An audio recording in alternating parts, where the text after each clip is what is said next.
सर्वज्ञ श्री चक्रधर स्वामी की जय।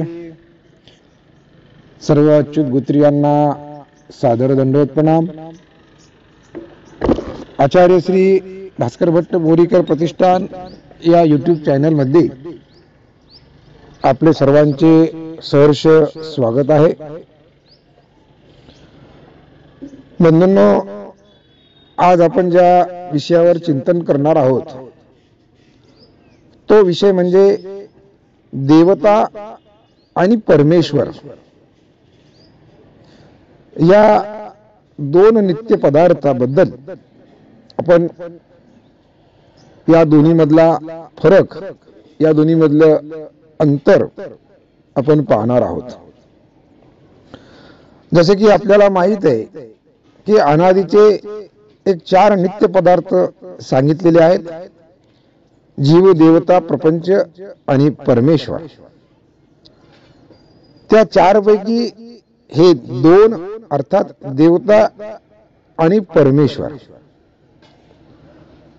परमेश्वर हा या सृष्टीचा मालक, चालक, पालक आणि निर्माता आहे आणि देवता ह्या या सृष्टीच्या व्यापारासाठी नेमून दिलेल्या ह्या देवता आहेत। ह्या देवता शक्तीने, सामर्थ्याने संपन्न असतात। भगवान गोपाल कृष्ण परमात्मा भगवद्गीतेत अतिशय स्पष्टपणे सांगतात की मयाध्यक्षण प्रकृती सुयेते सचराचर, म्हणजे माझ्या अध्यक्षतेखाली या प्रकृतीची चर अचर म्हणजे व्यक्त अव्यक्त ची रचना झाली आहे, किंवा मी या सृष्टीचा, या प्रकृतीचा मी प्रमुख आहे, अध्यक्ष आहे। आणि मी अध्यक्ष असल्यामुळे या सृष्टीच्या व्यवस्थेसाठी वेगवेगळ्या जबाबदाऱ्या ह्या देवतेकडे विभागून दिल्या गेल्या आहेत आणि प्रत्येक देवता तिच्याकडे जो अधिकार आहे, तिच्याकडे जे सामर्थ्य, त्या आधारे आपापले कर्तव्य, आपापली जबाबदारी, आपापले कार्य या सृष्टी व्यवस्थेचे ते पूर्ण करत असतात। ब्रह्मविद्या तत्वज्ञानामध्ये देवता या विषयावर अतिशय सखोल, सूक्ष्म, सविस्तर अशी माहिती अनेक ठिकाणी प्रसंगानुरूप सर्वज्ञ श्री चक्रधर स्वामींनी निरूपण केलेली आम्हाला दिसून येते। आणि हीच माहिती, अशीच माहिती आम्हाला सर्वज्ञांनी जे काही दृष्टांत निरूपण केलेले आहेत, जे 114 दृष्टांताचे निरूपण आमच्या सर्वज्ञांनी केलेले आहेत, त्यापैकी काही दृष्टांतात या विषयाच्याच अनुषंगाने माहिती आम्हाला निदर्शनास येते। आणि त्या 114 दृष्टांतापैकी एक जो दृष्टांत आहे जो आज आपण पाहणार आहोत, त्याचं आपण चिंतन करणार आहोत, तो म्हणजे हस्तीचा दृष्टांत। हा दृष्टांत आमच्या सर्वज्ञांनी माहीम भट्टांना डोमेग्राम येथे प्रथम भेटीत निरूपण केलेला आहे। माहीम भट्टांना प्रथम भेटीत तसं तर अनेक विषयावर सर्वज्ञांनी निरूपण केलेलं आहे। आपल्या सर्वांना माहिती असेल की प्रथम भेटीला माहीम भट्ट येत असताना त्यांची मानसिकता काय होती, त्यांची सर्वज्ञाविषयी काय भावना होती। पण आल्यानंतर मात्र गोसाव्यांनी जे निरूपण त्यांना केल्यानंतर त्यांच्या ठिकाणी जो विद्येचा गर्व, अभिमान, अहंकार जो होता तो नाहीसा झाला आणि मग सर्वज्ञांनी त्यांना अनेक वचने प्रथम भेटीत निरूपण केले आणि याच प्रसंगात हस्तीचा दृष्टांत सर्वज्ञांनी निरूपण केला। माहीम भट्टाच्या शंकेवर सर्वज्ञ त्यांना म्हणतात की देवता ह्या परमेश्वराची एक एक शक्ती आहे, पण परमेश्वर नाही। म्हणजे या जीवाला जन्म मृत्यूच्या फेऱ्यातून मुक्त करण्याची क्षमता, सामर्थ्य फक्त परमेश्वराकडेच आहे। 81 कोटी 1.25 लाख 9 देवता आणि 10वी माया आहे आणि ह्या सर्व देवता सामर्थ्याने संपन्न असतात, पण त्यांची भक्ती करणाऱ्याला ते काही जन्ममृत्यूच्या फेऱ्यातून मुक्त करू शकत नाही. हा, ते काही अंशी सुख प्रदान करू शकतात, पण ते देवतेचे जे सुख आहे ते पतन होणार आहे.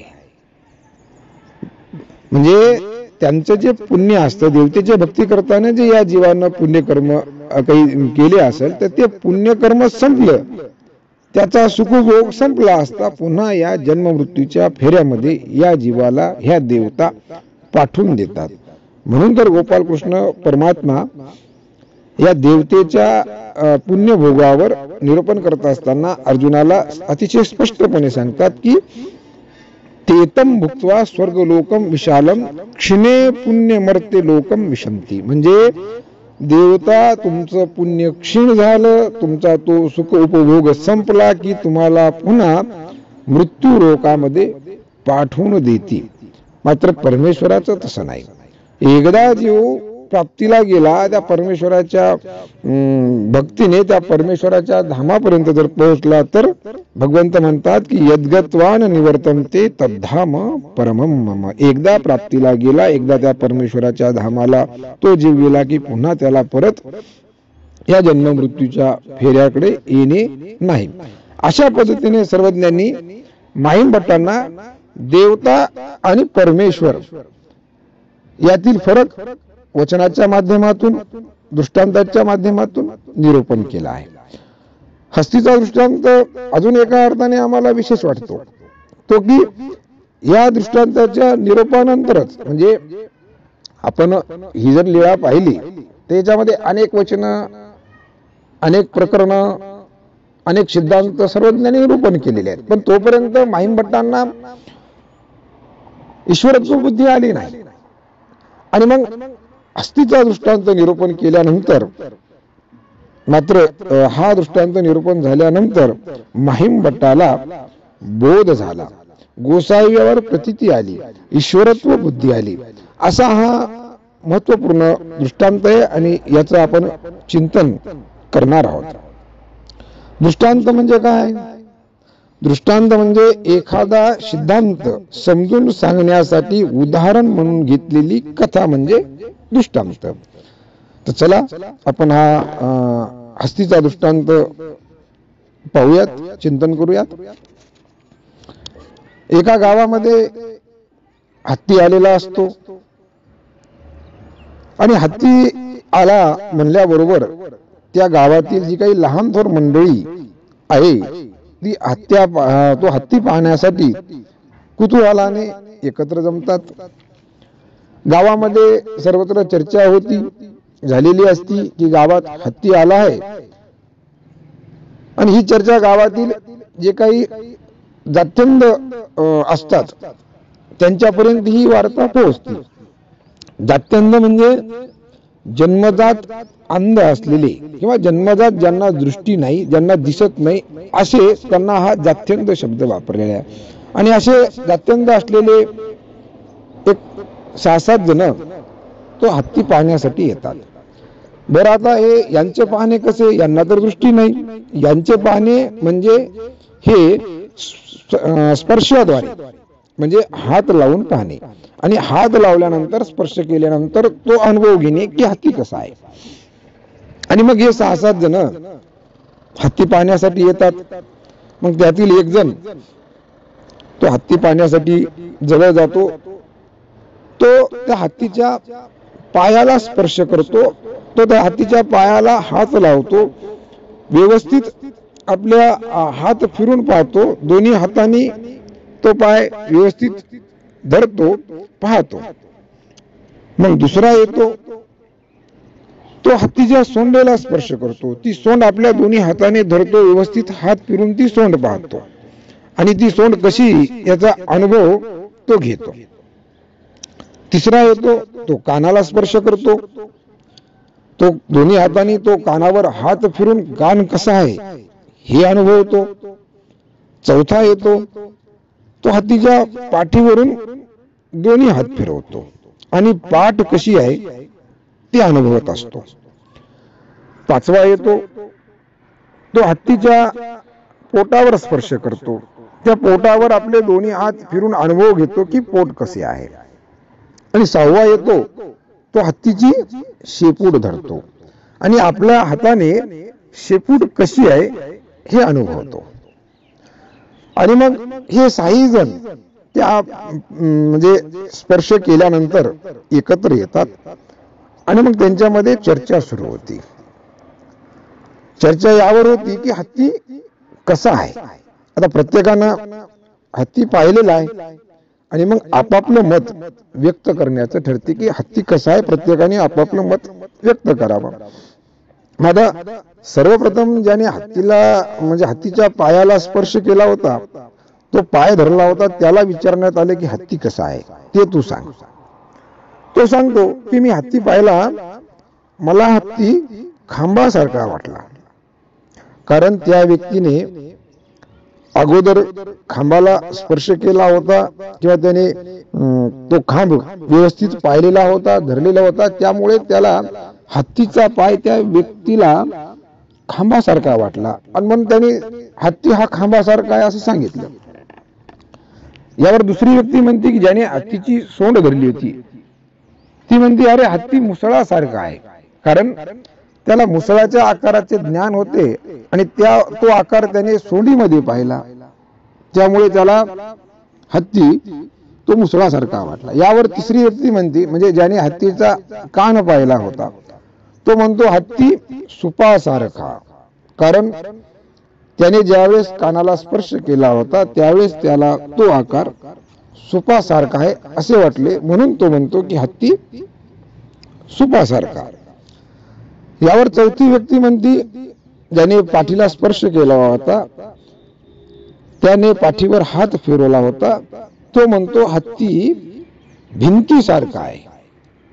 आणि यावर पाचवी व्यक्ती म्हणती, म्हणजे ज्याने हत्तीच्या पोटाला स्पर्श केला होता, तो म्हणतो हत्ती कोथळ्यासारखा आहे. आता कोथळा म्हणजे धान्य ठेवण्यासाठी, धान्य साठवण्यासाठी एक बांबूच्या कमट्यापासून गोल आकारात बनवलेले एक साधन, आणि त्या कोथळ्याला वरून त्या बांबूच्या कमट्यावर वरून शेण मातीने लिपून घेतात. काही भागात कणगी हा शब्दही असा वापरतात. आणि ज्याने हत्तीच्या पोटाला स्पर्श केला होता, तो म्हणतो की हत्ती कोथळ्यासारखा आहे. यावर सहावी व्यक्ती म्हणती, ज्याने हत्तीच्या शेपटीला स्पर्श केला होता, ती म्हणती हत्ती खराट्यासारखा आहे. कारण की त्याला ती शेपूट पाहिल्यानंतर त्याला तो खराट्याचं ज्ञान असल्यामुळे त्यांनी ती शेपटी खराट्यासारखी आहे किंवा हत्ती तो खराट्यासारखा आहे असं सांगितलं. अशा पद्धतीनं ते जन्मजात अंध असलेले ते 6 जण एकमेकाशी संवाद विसंवाद वादविवाद घालत होते. प्रत्येक जणाला वाटत होतं की माझंच खरं आहे आणि एकमेकांना ते असं सांगत होते. आणि त्यांचा हा संवाद थोड्याशा काहीशा अंतराहून एक डोळस व्यक्ती ती ऐकत होती आणि ती हा सर्व वृत्तांत ते पाहती होती. डोळस व्यक्ती म्हणजे दृष्टी असणारा. ती डोळस व्यक्ती त्यांच्या जवळ जाती आणि त्यांना म्हणती की तुम्ही का विवाद करत आहात. यावर ते सर्व सविस्तर वृत्तांत सांगतात. आणि मग ती व्यक्ती त्यांना म्हणती की तुम्ही जे एकमेकांना सांगत आहेत तसा हत्ती नाही आहे. तुम्ही हत्तीचा एक अवयवाला स्पर्श केला आहे आणि म्हणून तुम्हाला हत्ती तसा वाटत आहे. वास्तविक या सर्व अवयवाने युक्त तो हत्ती आहे. आणि मग तो त्यांना सांगतो की तुम्ही हत्तीचा पाय धरला, तुम्ही हत्तीचं पोट धरलं, तुम्ही हत्तीची शेपूट धरली, तुम्ही हत्तीचं कान धरलं, तुम्ही हत्तीचं शेपूट धरलं, आणि हे सर्व हत्तीचा एक अवयव आहे आणि सर्व अवयवाने युक्त तो एक हत्ती आहे. बंधूंनो, असाच प्रकार या मानवाकडून देवता आणि परमेश्वर यातील फरक ओळखत असताना होत असतो. या दृष्टांतात जे दात्यंत आहेत ते म्हणजे अज्ञानी मनुष्य आहेत. हा अज्ञानी मनुष्य परमेश्वराच्या मनोधर्माने जे सृष्टी व्यापार करणाऱ्या ज्या देवता आहेत त्या देवतांनाच परमेश्वर मानत असतो.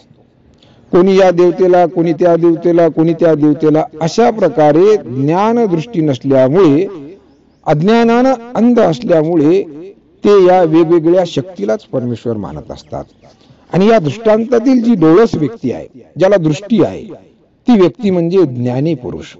खऱ्या अर्थाने ज्या पुरुषाला जीव, देवता, प्रपंच आणि परमेश्वर याचे जसे तसे ज्ञान झाले, तो या देवताकडे पाहून, त्यांच्या सामर्थ्याकडे पाहून, त्यांच्या शक्तीकडे पाहून म्हणतो की ह्या तर ईश्वराच्या मनोधर्माने सृष्टी व्यापार करणाऱ्या एक एक शक्ती आहेत आणि परमेश्वर तो वेगळा आहे.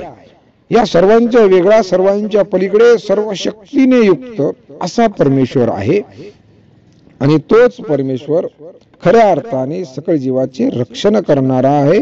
तोच परमेश्वर सकळ जीवांचा उद्धार करणारा आहे.